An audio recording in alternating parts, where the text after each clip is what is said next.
Okay, hi everybody. So thank you for joining in on the Live Groups webinar today. My name is Terry Riyasat and I'm the head of creative services for the Americas at Foundry. Now for this webinar, we're going to take a deep look into live groups and what they have to offer in a compositing context.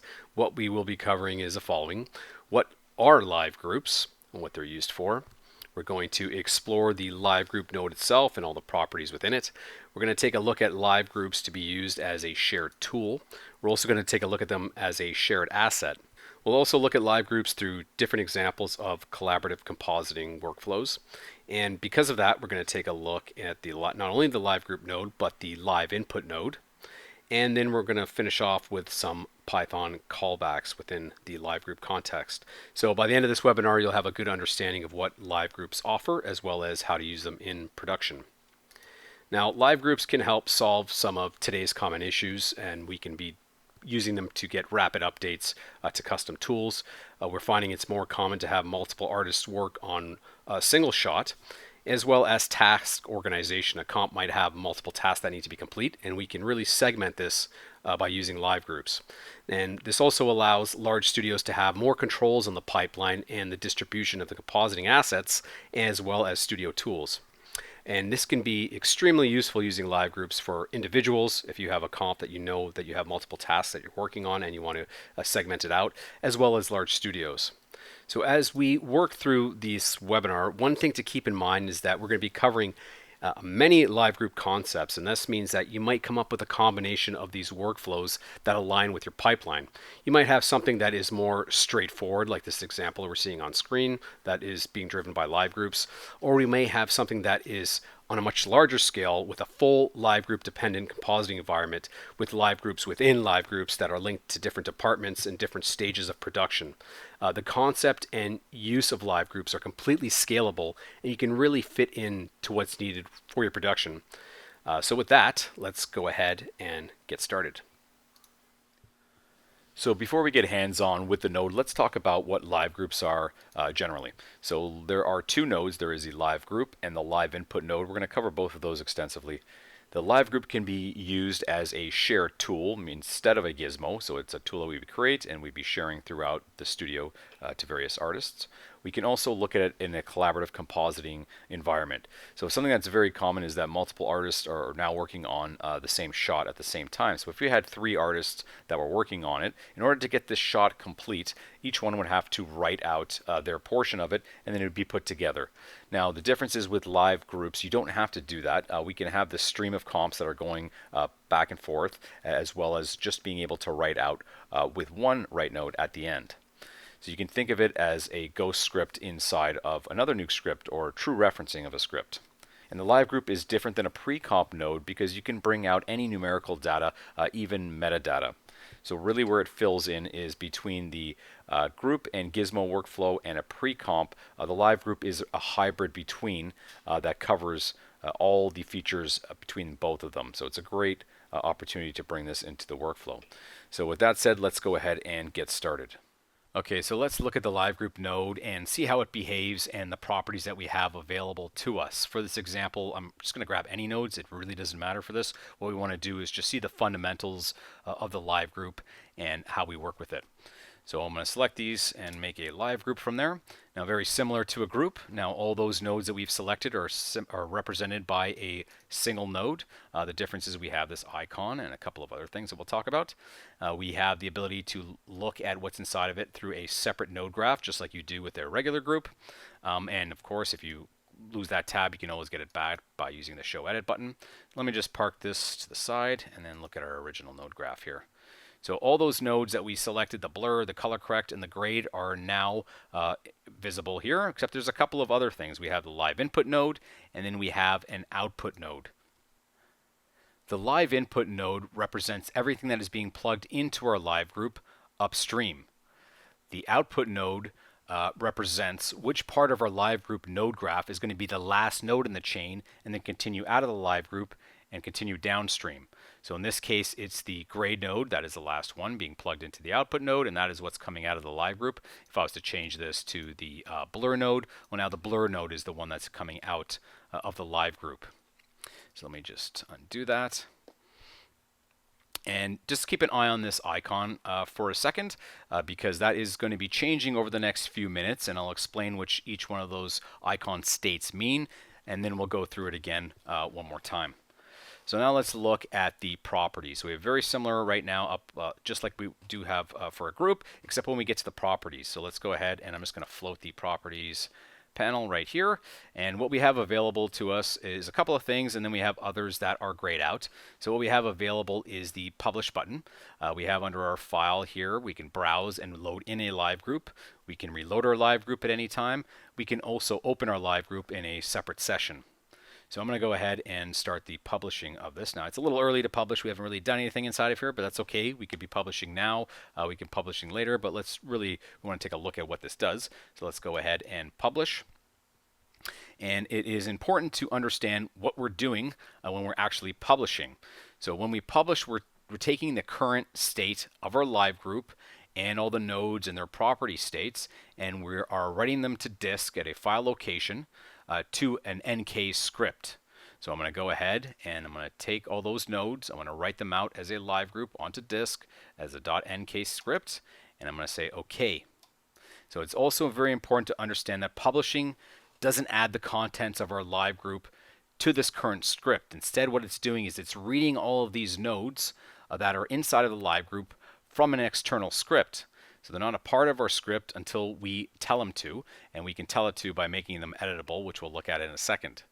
So right now, we'll see the icon changed. It is now grayed out, and the gray represents that we are reading this live group as its state on disk, exactly how it was written out inside of our script. So we can see that we're reading this in, we have it gray. So when we are reading this off of disk, something else changes with inside of our live group. Is now locked. It's represented with that little lock icon. So that means I can't do anything inside of here. I could try and delete this node. It's not going to happen. I could even try and move these nodes. I can't do that either. I can try and build a node. It's not going to let me. The only thing I can do is actually create a viewer, because the viewer is non-destructive, and with the viewer I could plug that in somewhere else, and that's not changing anything inside of the live group. I'm still reading it as it was written off of disk into my current script. Let's just go ahead and delete that for a second. Now, if I wanted to do something inside of here, I would have to make this live group editable. So let me just go ahead and reload this for a second. So we know that we are in this gray icon. If I make editable, we now see that we are in a yellow icon. So the yellow icon means these are no longer off of disk. Now it's a part of my script, and I can do something with them. Now what I want to do next is I'm going to add a write node, because the next property we have here is this render, and this pretty much does what you expect it to do, but let's just go ahead and look through the example. So as soon as I do something inside of this live group, if I even move a node, let's keep an eye on this icon, we now have an asterisk beside it. That means that I've changed something inside of this live group. And very important, if I want these changes to stick, well, it means I need to republish this live group onto disk, either over itself, a new version, or however you intend to use it. So let's go ahead and make a write node. I'm just going to give it a file path here. I'll just call this something like this. Okay, so now I've added a write node to it. I want these changes to stick. I'm going to go ahead and publish it. I'm just going to publish it on top of itself for a moment. Then I'll reload this, and now you can see we have additional option available because I've added the write node. We have the ability to render.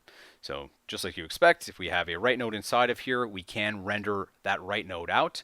Other options are similar ones you'd find on the write node. They're just exposed inside of our live group. So that means that we can read the file for output. So instead of calculating all the nodes that are leading up to that write node, we can take that output and just use that and read on from there. And we can choose how we deal with missing frames, just like we can with read or write nodes inside of Nuke. Now in the advanced section, we have the ability to enable an output node override. So what that means is that we can, I'm going to make this editable so I can clearly illustrate what's happening here. So I'm going to make editable. We'll see the icon change first to the yellow. Then I'm going to make a change inside of here, and we'll see that if we want these changes to stick, get the asterisks, and I'm going to need to republish that. Okay, so what I'll do is I will override the output node via the properties of the live group. So what I'm going to do is just go ahead and grab the name of this color corrector, and I'm going to paste it in here.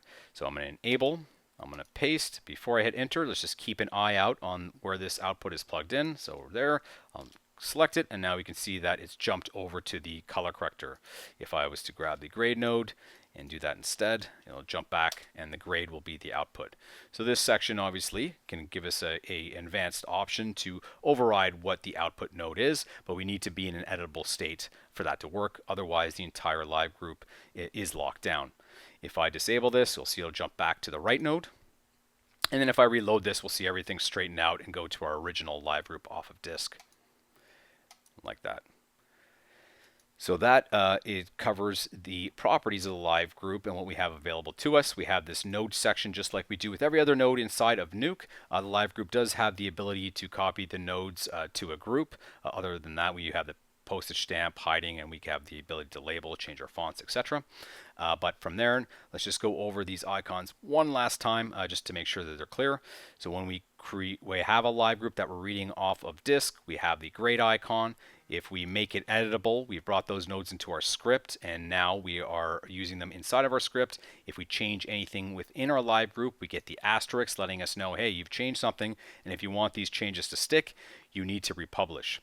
Now there is one more icon state, and we're going to take a look at that in the next section here when we create a custom tool out of a live group. So let's go ahead and take a look at a live group as a shared tool. So we have this custom tool that we're developing, and instead of turning it into a group and then exporting it as a gizmo, we're just going to turn it into a live group right away, then expose its knobs, and this way we can take that live group and distribute it throughout the studio to all the artists. Now, why do this as opposed to the group gizmo? Well, let's look at the differences. We know that a live group is a hybrid of a pre-comp and a group gizmo, but it's going to fill in two interesting points here, which is the version up and down without having to recreate it, and you also have the ability to open the source file. So let's jump out of this, and this is the shared tool that we're going to be working with. So it is a multi-layered EXR. It's going to plug your EXR in here. We're going to break it down into individual passes, grade it, and it'll reassemble it along with a couple of other things. Now, if we were to do this using the group gizmo way, I would go ahead and group it. And then at some point, after I've exposed all the knobs and organized it, I want to go ahead and export this as a gizmo. Now, this is going to go either in individuals' machines, or maybe it's going to go on a central storage location where people are reading it out of. And then we're going to get feedback on it, and then at some point we're going to have to update this tool and then go through the same process. We're going to have to export it as a gizmo, and depending on where this lives, it's just a little bit more of a roundabout way rather than a nice fluid way that we can get with the live groups. So let me just undo that, and we'll do it a live group way. So we'll go ahead and I'll grab this here. And I'm just, from now on, I'm creating a live group, because you can create the live group in many ways, but there is binded to a hotkey by default, and the hotkey is Control or Command L. So I'll just hit Control L, and I'm going to go ahead and pick the output as my last node in the chain, and then there we go. So now we have our live group over here, and we can begin to start exposing things from within inside of it. So we can even do things like, we can change this live input name to EXR. So when we do that, we can see clearly where we need to plug in our EXR, and then we can begin to expose some knobs. So for instance, I can go ahead and maybe grab this diffuse grade, and then over here, and since Nuke 11.2, this is a much quicker process because I'll be able to just go ahead and jump into edit mode. I'm just going to grab some of the attributes on in here, place it inside of here. Maybe we'll add a divider line on top, and then some text, and maybe this is going to be our diffuse. And I'll just call this diff. And then we want to continue to build this up. So this webinar isn't about creating custom tools, so we're not going to go too crazy with this. But let's just go ahead and we'll add the saturation as a part of this. I'm going to add another divider line here and text. And this will be the next thing in line, which is our reflection. And we'll continue to go on and do this for each one of this, as well as any other attributes that we want exposed for our custom tool. So let's just go ahead and grab the grade node, saturation node, and then back here. And then we'll just do the same thing. And we'll end up putting a master grade overall, and then we can have a nice tool that we can work with So I'm going to go ahead and just pause this for a second, build out the tool, and then we can take a look at it in its live group form. Essentially what I want to do is fill this all in and then go into my live group, and I'm going to publish this as a version 1 of the tool. Okay, so we've worked with the custom tool. Now I actually want to bring it into a script and work with it. So what I'll do is I'll create a live group, Control L, and I'm just going to plug it in here. And then instead of publishing this time, I want to use the file browser. I'm going to point to the tool. It's asking me that there are local changes on the live group. Do I want to discard them? So essentially, yes, I want to take all the contents of this live group and replace them with the one I'm pointing to on disk. In this case, it's empty, so it's not a big deal, but it gives you that warning just in case. So I'll say yes. And now I have that tool. So I can see here, there is the grade tab that I have all the exposed knobs that I can begin to work with. But let's take a look at something else inside of here. So I'm just going to hone in on this area and pull out a bit. So we talked a bit about earlier is that if this tool gets developed and there's newer versions of it, then we can quickly load that up through the live group rather than exporting the gizmo again and having it done that way. So what this means is that if I'm an artist, I'm aware now that there is a newer version of this tool. What I can do is select my live group node, hit Alt up arrow, and now I have version 2 of it, and we can see those nodes that have changed inside of there. So this is quite nice because I can be thumbing, going up and down between the different versions to get the latest ones. So depending on how this is done, maybe it's overwritten or maybe we're doing it in V versions, we'll be able to have access to it just like that throughout the live group. So let me just go ahead and close this pane. Now let's focus in on the other icon state. So we can see we have the grade icon. It's locked down. We're reading this live group as it is on disk. Now if I go jump over to the new tab and start to use some of the attributes, just keep an eye on this icon. You'll notice this is the other icon state. So what this is telling us is that there is an override done to the live group. We're still in a lockdown state with the live group, but for the knobs that are exposed, we've made some changes to them. And this is a nice handy thing that you can see quickly right away just by glancing at the icon. It's also telling us on the knobs, represented by these yellow squares, that these are the exact knobs that have been overwritten. So if I go and make these changes, you can obviously see here. And we have some options that we can deal with when we do have these overrides. So I can right click on an individual value, and then I can go ahead and revert the override to live group value. So that'll set it to the default that was packed in with the live group itself. I can do that individually, or I can right click and do that to all of them. So I'll revert all the knobs to the default, and this is exactly how the live group was on disk. That little icon disappears because there are no more overrides on here. You can even do things like this. This comes quite handy if you're developing a tool, or if we're working with maybe not so absolute numbers like the ones and twos, depending on the type of knob that we have inside of here. Is we can actually change this to apply the override value to the live group and make this the new default. So in order to do that, I'm going to jump over to my live group. I'm going to have to make it editable. And then I'll go back to this tab, and now I'm going to go ahead and apply the override value to the live group. So now 1.62 as opposed to 1 is the default value for this. Again, I can do it individually. I could do it to everything at once, and now these are the new defaults. Now, of course, if I want to make this stick, I would have to republish it. So this is extremely useful in compositing situations, but also for tool development situations where maybe you think the default should have been this, but it makes more sense to be something else rather than having to redo anything else. You can quickly adjust the knob and then make that the new default. So I'm not going to keep it, so I'll just go ahead and reload that live group. Yes, and so we have this one directly off of disk. So another important thing about attribute overrides are the ability to go through versions and have those overrides stick. So if I jump back to my grading tab and I make some overrides on here, and let's say this tool gets developed further. So whether it's being used for a custom tool or any other type of live group, as soon as I change versions of it, so I'll go down in this case, or you generally would be going up, but all those attributes are staying here. So that means that these overrides are being done inside of this Nuke script. It's not affecting the actual .nk, that is the nodes that we are reading off of disk, into the live group itself. So this means that if this tool got developed further, new iterations of it, everything that I had going on here will still stick around. I'm not going to lose any of this work. I can continue forward with it. And that goes not just for custom tools, but for whatever you have contained in your live group. So that's great. Now I can go ahead and begin to grade with this. I can use this, go ahead and make any adjustments that we want to on here. Let me just go ahead and grab this over here, and then make changes inside of here, and we'll see that reflected on screen. There we go. Maybe just change it to something obvious here. Okay, so what we're going to take a look at next is the ability to use live groups as sort of a style of an asset manager. So let's take a look at how we can use the live groups as an asset.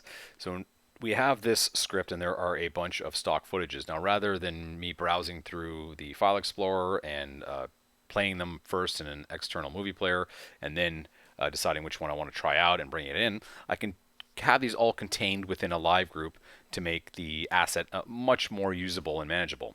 So what I can do is I have all of these. I'm just going to create a switch node from there. And then what we're going to do is turn this into a live group. So I'm going to select Control L. And now we have the live group. Okay, what I want to do is I'm just going to split this up off into two. And we're going to expose, whoops, I didn't do that. I'm going to expose the switches knob over here. And let's look at our live group.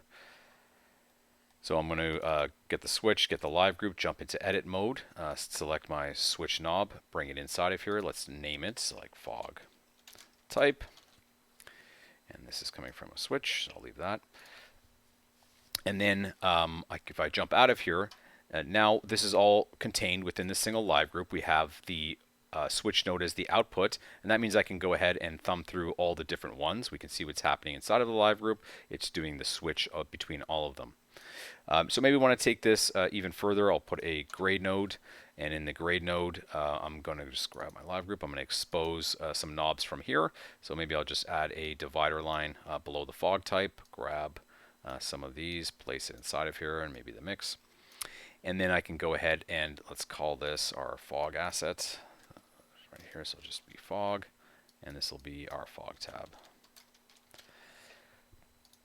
Now I will jump out of edit mode, and then I can go ahead and begin to publish this. Maybe under the node type, though, I will actually just show a postage stamp so we can see which one that we're dealing with. And then let's go ahead and publish, find the path. We're going to call this Fogg asset. Great, so we publish the Fogg asset group. Now the advantage of this is just like it was with the custom tool.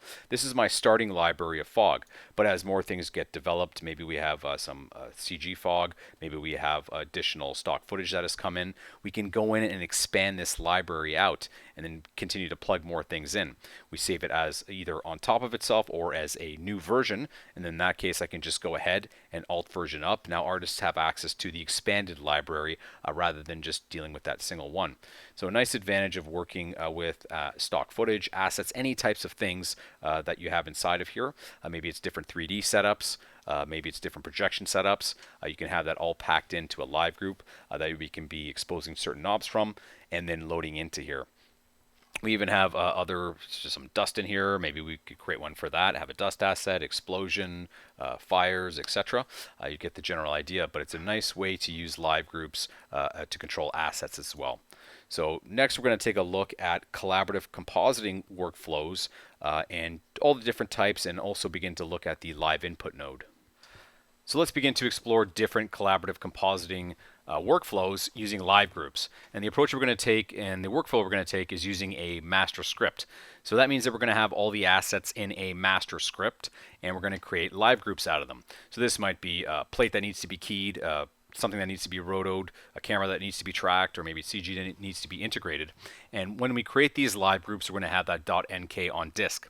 Now the artists are going to open those .nks, and they're going to be working inside of them. And these are the subscripts. So from here, they'll be saving, they'll be versioning up, and then we'll have these return into the live group. So we're either reloading or we're versioning up to see the latest progress of work. So at this point, we'll have this nice stream of comps that are going back and forth between the live groups and the subscripts. Now, these subscript artists don't need to render out at any point because we can do all the final rendering from the master script and get everything out as a single output. So this is very helpful because even if these are all work in progresses, we might be getting dailies much quicker. We can see how the shot is turning out with all the different elements, and we can start making decisions at that point. So let's go ahead and look at the first example. Okay, for this example, we're going to take a look at something pretty simple as far as the workflow goes, because we want to get our heads wrapped around working with the master script and then working with subscripts as well. And once we get used to that, then we'll start introducing some more complexity into the script and see how we deal with that, as well as looking at other workflows for live groups in a little bit.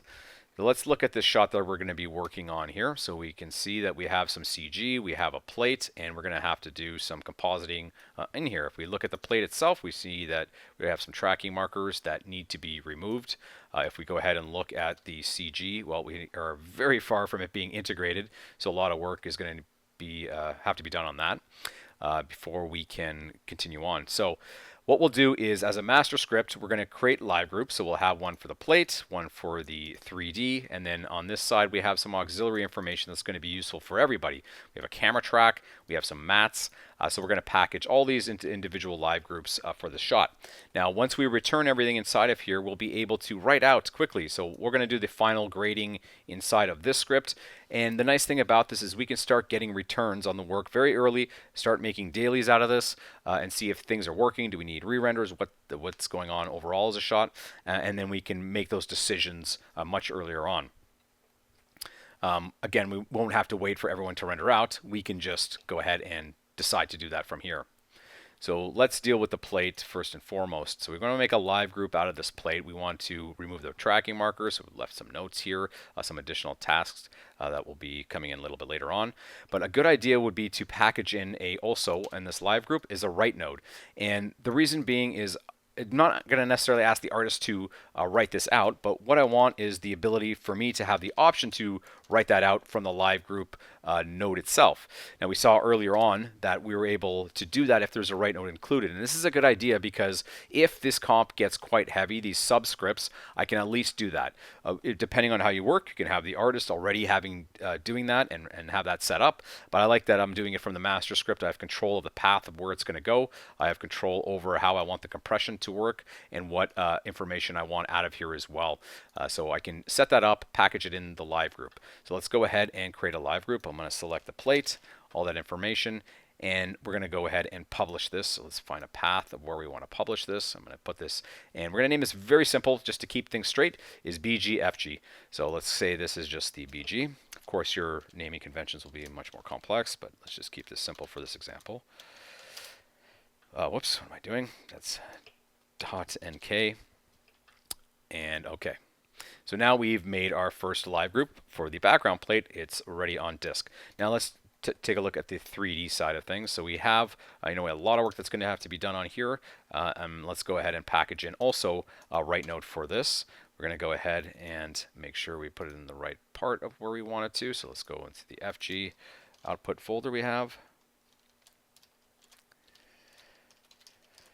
And just like that, okay. And then I'm just going to change the compression type, as well as I want to make sure I have the alpha channel for this. And now we have that option if we need to when it comes time to render. Now we can also do something else. We can maybe package in another live group because we did have that tool, the render pass tool that we created earlier on. So I'm going to go under tools, grab that, and then place that into the mix as well, so they can go ahead and use those tools. So let's go ahead and select this all and create a live group. I'm going to Control L. We're going to publish this, and this is going to go into our foreground script. So we'll call this very simply FG V01 .nk. Okay, so we do have this additional information that would be great if both artists have access to as well. So first thing we'll do is we're going to grab the mats, and let's go ahead and create a live group out of there, publish this, and let's find a path for this. And I'm just going to put this under extra info, let's say. I'm sure that name is not extremely creative, but you get the idea. So mats and .nk. And then the same thing for the camera track. Now the camera track is a little bit different because we actually want to preserve what we have in this camera track. I don't want the other artists to be using this directly. What I want them to be doing is expression linking out of here. So in order to do that, we're going to have to go ahead and expose some knobs from here. So I'll go ahead and I'm going to select the camera itself. And actually, let's make a live group out of that first. So let's go ahead and Control L. So now we'll see when we create this live group, we do have multiple live inputs inside of here. And the reason being is because the 3D nodes have multiple inputs. Actually, any node that has multiple inputs will get automatically a live input when we create a live group. So this is very handy, if we actually wanted to make something that's a little bit more useful and have the artist use this, then we can go in and begin to clean this up, name things properly so they know to plug things in. But in this case, I just want them to pull out information. So instead, I'm going to delete all the live input nodes. So now we see we have no live inputs coming in from here. And I'm going to go ahead and select my track camera. Select my live group. I'm going to expose some knobs. Let's grab the animated information that is inside of here, and I want to pass that along to the user. So I'll just go ahead and grab down to the window scale, place that here, and then let's go ahead and rename this something like camera. And for internally for this script, for the live group itself, I'll just call this camera track. Sorry, for the exposed tab. Okay, so I'm going to jump out of this, and now I can go ahead and publish this. So let's go back into our folder here, and I'm going to call this camera track, just like that, and publish it. Okay, fantastic. So now we have set all this up. We're going to wait for things to return. In the meantime, we're going to set up a position for grading. We can start testing things out, maybe move on to other tasks. But now that means that all these artists can begin to work on their shots. So let's first take a look at what the background artist is having to work with. We can open the comp directly from here and switch gears. We'll become the background artist. And the background artists themselves would actually be opening Nuke, navigating through the network, and then opening up this script off of disk. So let's go ahead and become the background artist. So as a background artist, we're going to go ahead and open that script. So we're opening a script through the normal open dialog. Remember, we're not loading this in as a live group for these subscripts. I'm actually just opening up. I'm going to work on it. We're going to save it. And then in the master script, we're updating that live group. So I don't need to create a live group out of here. I'm just using the open dialog as this background artist. All right, so let's examine what we have in here. We have our plate, there is the write node, and there is the output node. And we can see that we need to remove some markers inside of here. Okay, so if we look at the shot, we know it's moving in Z space, so we're definitely going to need a 3D camera. And we have that camera track already set for us. So we're going to create a live group. We're going to call in that tool. So let's go ahead and open that up. And let's explore what we have once we load this in. So right away, we can see that we have our camera tab up here, and all the knobs that have been exposed and that we have access to.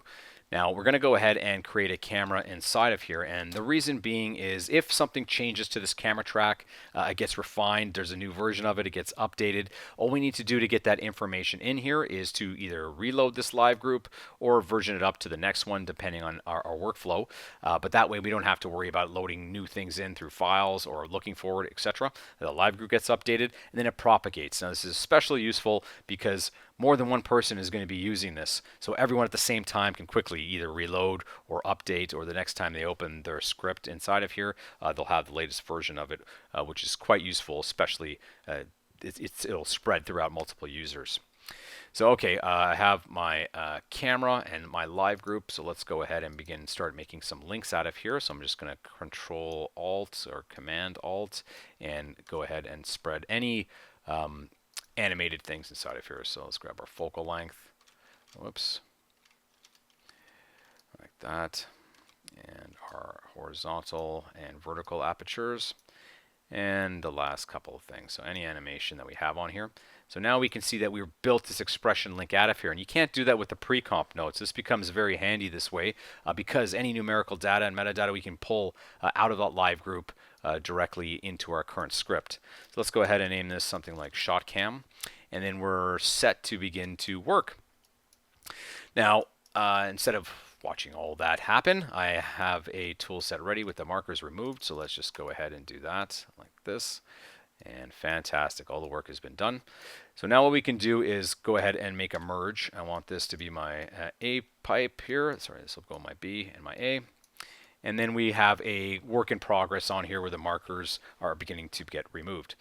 Now let's get this output node and actually this into the correct position. This should be down here. So let's go ahead and place that. Build this out a bit better here. Let's clean this up. Wonderful. So now that we've done some work on it, we can go ahead and save this. I'm going to save this as a new comp version. So now we're at BGV02. So now at the same time that this is happening, the foreground artist can be working on their portion of the script. Okay, so now we're the foreground artist. So let's go ahead and we're opening that script off of disk and we can see what we have inside of here. Okay, so we have our CG. We're going to need to integrate it with the plate. Screen renders are going to be happening for this and use the IDs for masking. Okay, here is our write node, our output node. So let's go ahead and send this down the line. And obviously we're going to need to be able to see what's going on to start grading. So let's go ahead and call in the background script. So let's make a live group. We're going to point to that background and we can load in V1 is all we really need at this point, but let's bring in V2, why not? And we have it now inside of here. So that means that we have our plates that we're referencing in, and actually we'll see the cleanup as it goes along. So we can also see the shot progressing as we work through it. And let's go ahead and look. So now we can see what we're dealing with and what we need to do to clean this up. We have our live group tool that's been nicely packaged along, so we have all that information. We can begin to start grading inside of here. Now I do want to bring in some additional data inside of here, and that is the mats and the 3D camera as well. So I'm going to go ahead and under our extra info, let's go ahead and bring the mats inside of here and also that 3D camera. So again, because we've made that master live group, the camera track as a tool, if things do change and get updated, now the foreground artist will have it, the background artist will have it. We don't have to worry about somebody not or getting that information. So maybe for this section, for the auxiliary data here, I'm just going to make a backdrop for it and leave that packaged off. Okay, so now it's time to go ahead and begin to grade on here. If we look, we need to get all our black and white levels matching. They are completely off. So what we'll do is go ahead and I'm going to progress through this so we can have some progression as we load in these updated live groups in the master script. Let me go ahead and save this as a new comp version, and then we can go and check it out in the master script. So back in our master script, we can begin to load in the newer versions of the live groups so we have that nice stream of comps going. Remember, the artists don't have to render anything out. I can choose to do so from inside of here if I want to make things a little quicker. Maybe it's they're starting to slow things down. So okay, let's look at our background here. Let's just name this BG. And we can see that we had those tracking markers that needed to be removed. So let's go ahead and I'm going to select the properties and Alt up to load in the next version. And there we go. The tracking markers have been removed. Okay, so let's look at the FG live group. So let's go ahead and have a look.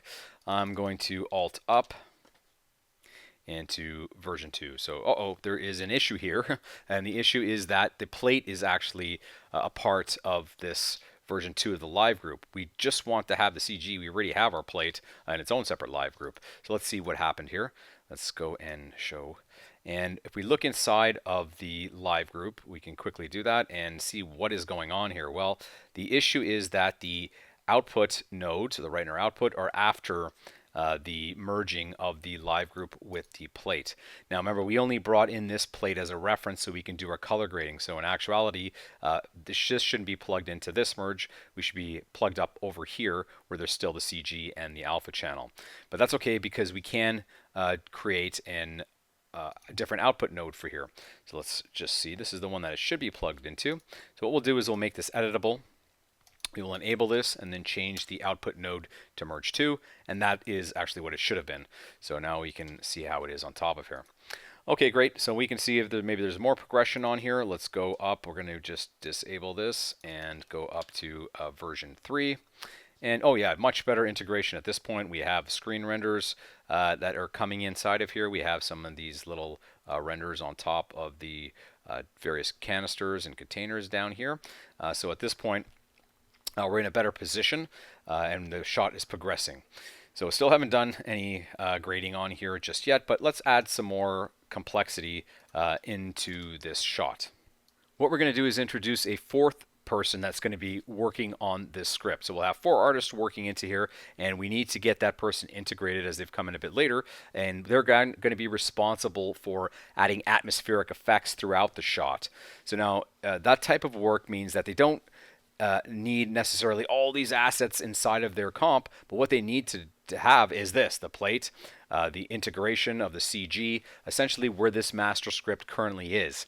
So let's think about how we can achieve that. If I was to make a live group out of this so they get access to it, they'll have access to the background plate, the foreground plate, they'll have access to everything where it currently sits. The problem with that is that I'm destroying my master script workflow. I want things individual inside of here in case I need to do more work. I need it organized in this fashion. I don't want to change that, so I don't want to turn this into a giant live group. The thing that makes most sense is for that artist who's working on the atmospheric effects to reference in everything that I've been doing inside of here. So this is where we can introduce the live input node. Remember, the live input node will take whatever is plugged upstream from it and then show it in a single node. So let's go ahead and set up the workflow for that situation. So how that works is in a brand new Nuke script, we want to make sure all our project settings are set correctly, etc. Frame rate, frame range. And then what we're going to do is we're going to go ahead and create a live input node and then an output node. And once we do that, we want to go ahead and save this script. So I'm going to save comp as. I'm going to go ahead and put this in my atmosphere. So we'll call this, just copy this name here quickly, V01, and that's a Nuke script.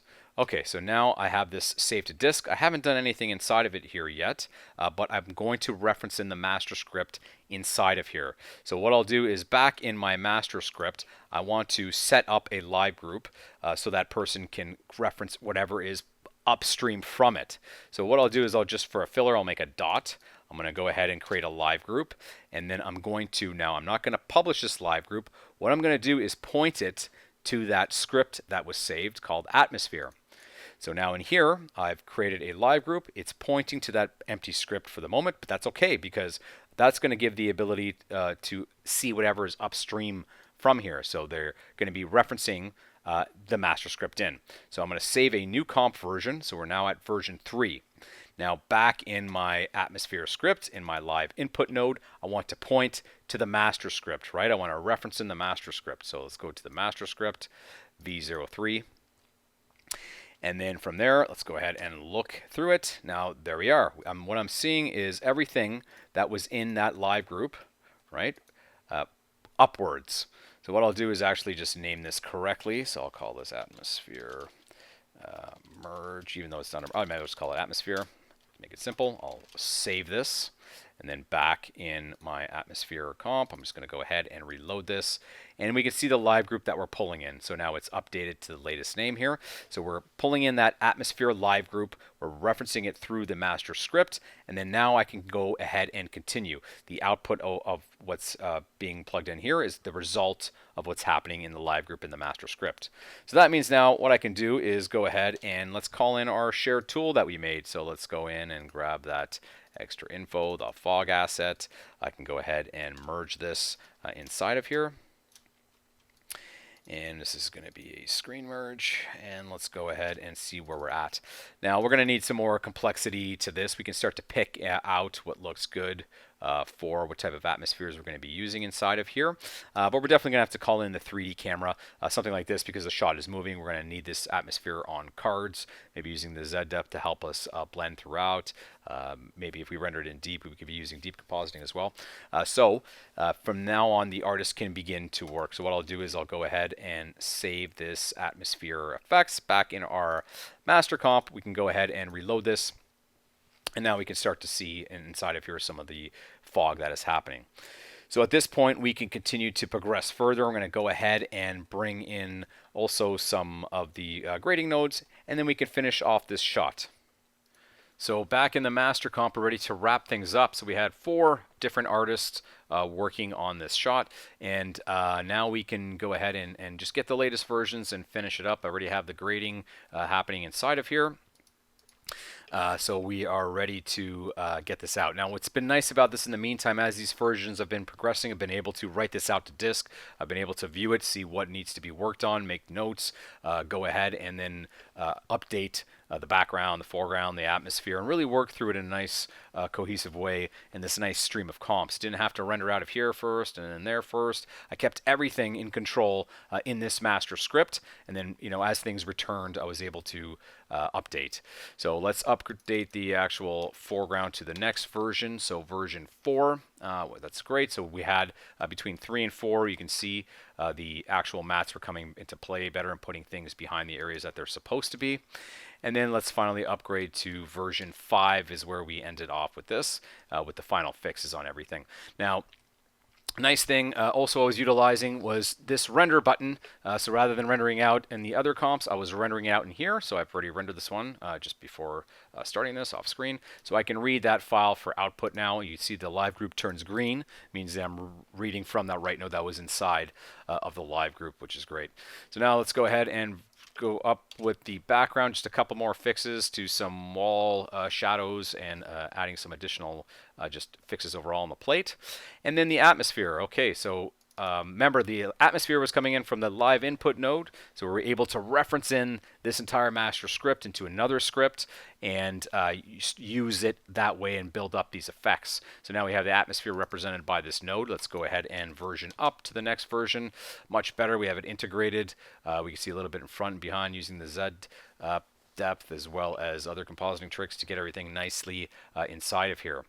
So then all that's left was the grading. So we can call this shot complete. We have a full grade done on it, and we can go ahead and let that play through. And we were able to have 4 different people work on the shot, really control everything from within this master script. We started off with just the raw elements, created useful tools and assets using the live groups, as well as distributing all the footage, the CG, to get this shot completed with multiple people. So now we're going to take a look at a couple of other workflows and then a little bit of tips and then wrap up the webinar. So let's look at a different workflow where we're utilizing the live input node for each one of our tasks. So for this shot, we need to have a key, a camera track. We're going to be putting the backplate on a card, as well as some atmosphere effects on cards in 3D space as well. So now, if we want to get these different tasks out, what we're doing is, and prepping, and I've already prepped, is each one of the tasks. So we have a key, tracking, backplate, different Nuke scripts that are already set up, just with the live input and live output node along with the correct project settings for it. So what we're going to do inside of our master script is now create a live group. We're going to go ahead and plug a live group in for each one of these different situations here. So like this. And what we want to do is reference in those or point to those scripts that are on disk. They're blank at the moment, but we're going to be working on them. So the first thing I'm going to do is for the keying one, we're going to go ahead and point to that on disk. So we go under our key and we point to that. And then for the camera track, we're going to do the same thing for the tracks. And then we keep on continuing on for each one. Now, a good idea is not only that, is we want to rename these live groups so they're something that makes sense. Let's go ahead and grab the last one here. And let's just rename these. So this is our key, our track, our backplate, and then our effects.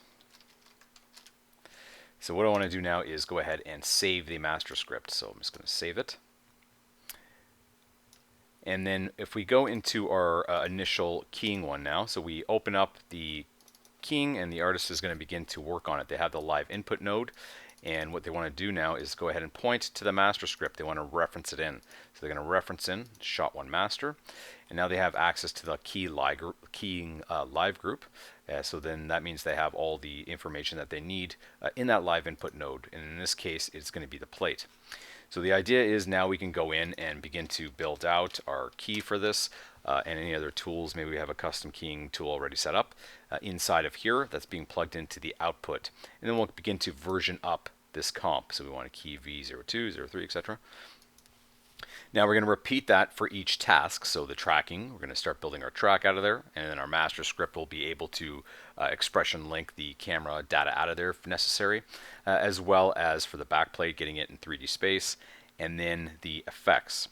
So the general workflow for this is that we were not packaging in this time the actual plates or the main assets inside of here. They're all going to be accessed through the live input nodes in the subscripts. So this way we're keeping all of this footage in here. If things get updated, we can let people know there's a new plate or the plate's been revised or whatever the case is. And then they can go back into those scripts, version up, and keep on continuing to work or tweaking to the new plate that's been chosen, or the different effects, or the different backplate, etc. So let's go ahead and build those out a bit, and then we'll begin to version up back in our main script. So back in the master script, the artists have been updating their subscripts, and we want to go ahead and start versioning up. Now for maybe this artist, well, these two artists need access to the camera track. So once the camera track is done, they can be creating a live group inside of their script and calling in the camera track as it's beginning to work out, at least get things into position and start trying things out. And then they can version up as it gets refined. So back in our initial script, what we want to do is version things out. So just made merges between the different elements, and we want to begin to version up on it. So let's go to the key first. Let's go ahead. I'm just going to collapse these.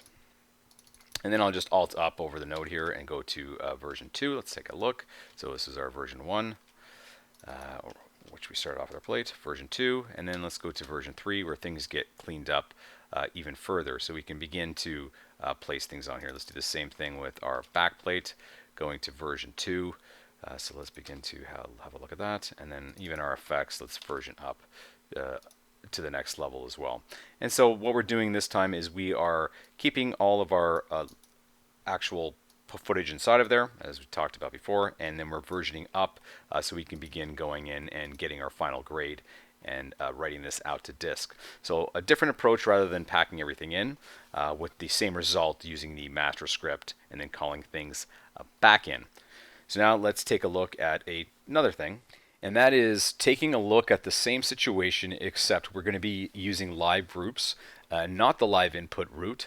What we're going to use is live groups to actually package custom tools that we may have throughout the studio. So that means, like, let's take a look at it. For example, if we all have a keying sort of template that we work off of in the studio or at home or wherever you're working, then we're going to package those into live groups instead. So I'll load that up, and then I'm going to make it into a live group. So once we do that, I'm not going to go and clean up all the inputs, but we should be going in and naming them. But what we're going to do with this right away is publish this, and we'll publish this as the keying live group. So we'll just do keying. Okay, and already name that to key. And now that we've published this to disk, what we'll be doing is waiting for a return on it to update this to either reloading it or getting a new version.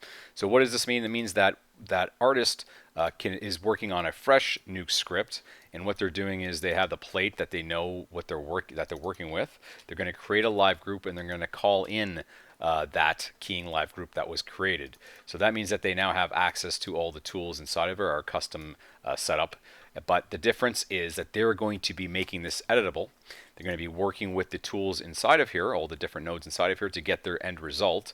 And then they are going to version up and publish a new version of this. So that means in V2, as we publish this to V2. Back in the master script, over time, we would want to be updating this to the second version, third version, etc. So a little bit different of a workflow in the sense that we're packaging custom tools inside of here. So the camera tracker would be a part of this one, which we're going to be making a live group from, etc., etc. So live groups that are not pointing to those blank scripts where we're going to be working on and then returning it, and the artist will be able to see it with the live input nodes. This time we're packaging studio tools inside of the live groups, but the key difference is that not only are we loading in the source footage inside of this script, we're also loading it inside of this. So a little bit different of a workflow, but definitely an alternative as well. So let's go ahead and take a look at another style of workflow. And this workflow is very different than the other ones that we've been looking at. So what we're going to do is actually open up a live group script using the open dialog. So this render passes tool that we made earlier, instead of creating a live group and loading it in through the file browser, we're actually going to just go ahead and open it as a script inside of Nuke. So that means now we have opened it up, all the inner workings of it is exposed directly inside our node graph. It's not in a subnode graph with a live group. That means we don't actually have a live group node in here. We're just working with it inside of it. Okay, so let's go in and load some footage at this point. I have some here. Let's put it right into there.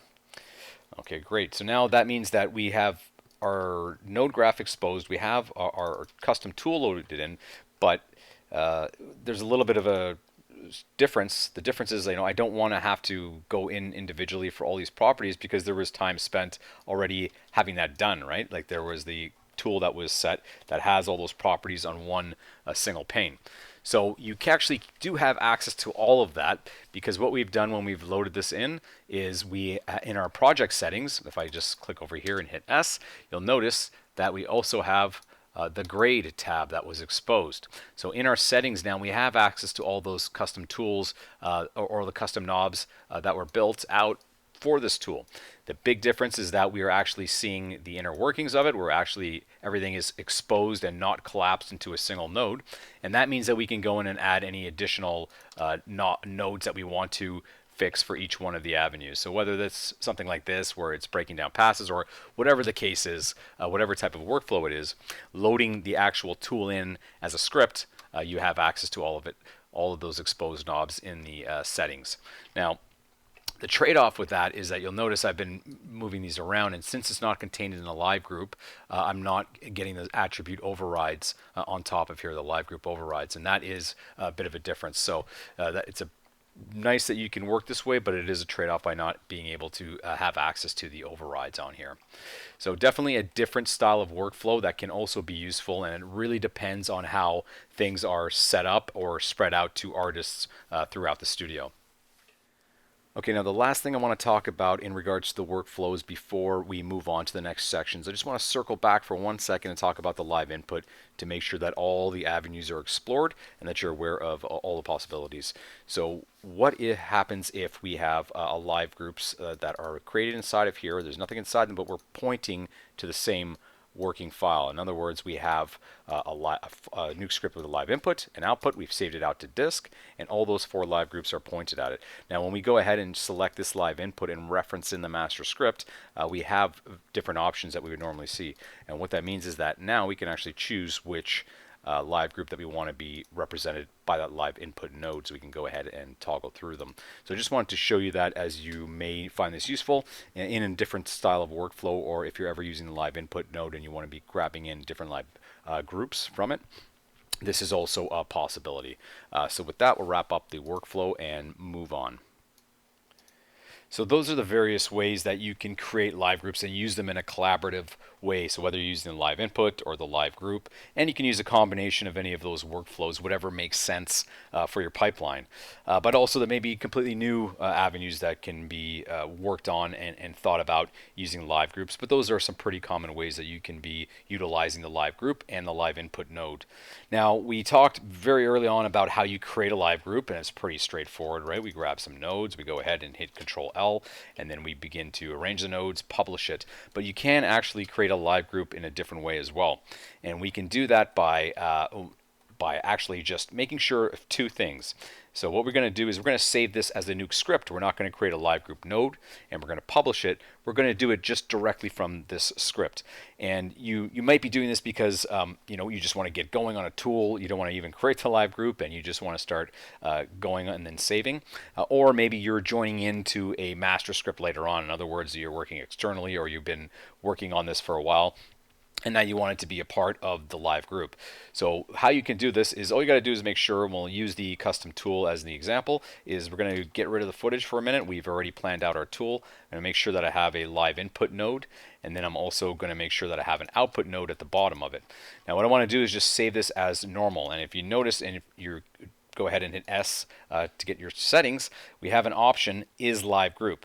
So we can tell Nuke to save this as either just a normal Nuke script, or with the tagging it that it is a live group that we're actually creating inside of this Nuke script. And by doing this, this is going to ensure that we don't run into any unexpected behavior loading in the live script, because technically you could load any Nuke script throughout your live group file browser, but you might have some unexpected behavior. So we can ensure that this is considered a live group by tagging this on. So what I'll do is I'll go ahead and just save this comp as, I'll call this one off. And then I'm going to go ahead and save the same comp as, and I'll call this one on. Now let's open that up in a text editor and you'll quickly see the difference.